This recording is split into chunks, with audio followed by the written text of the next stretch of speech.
एक जो आपके सिर में है और दूसरा जो आपके पेट में। जी हां, ये एक वैज्ञानिक सच्चाई है जिसे जानकर आप हैरान रह जाएंगे। चलिए जानते हैं इस दूसरे दिमाग की पूरी कहानी। क्या है ये, कैसे काम करता है?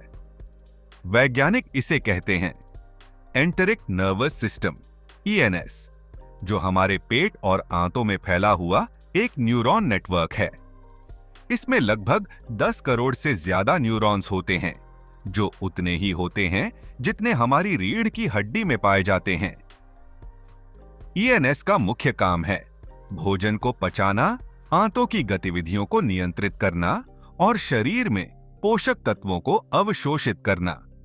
लेकिन ये दिमाग हमारे मूड, स्ट्रेस, इमोशंस और कई मानसिक स्थितियों पर भी असर डालता है। ईएनएस सोच नहीं सकता, लेकिन ये इंडिपेंडेंट तरीके से काम करता है।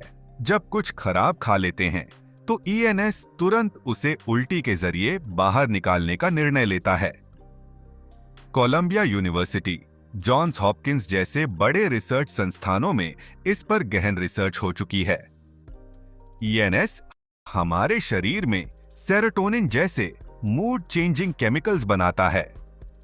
करीब 90% सेरोटोनिन और 50% डोपामीन हमारे पेट में ही बनते हैं। मतलब ये कि आपका पेट सिर्फ खाना नहीं पचाता, बल्कि आपके मूड को भी प्रभावित करता है। कई वैज्ञानिक प्रयोगों से साबित हो चुका है कि जब पेट की गैस, सूजन या पाचन खराब होता है तो इंसान गुस्सैल हो जाता है। इसलिए लोग कहते हैं, गट फीलिंग को मत नजरअंदाज करो। वो सच में एक फीलिंग है। जब आप शांत मन से, ध्यान से खाना खाते हैं, तो आपका दूसरा दिमाग ज्यादा अच्छे से काम करता है।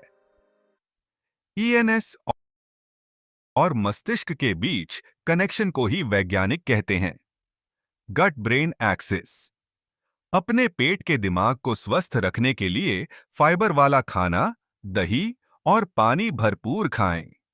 इसलिए अगली बार जब भी आप गट फीलिंग को नजरअंदाज करें, तो याद रखिए, आपका पेट वाकई में कुछ सोच रहा होता है।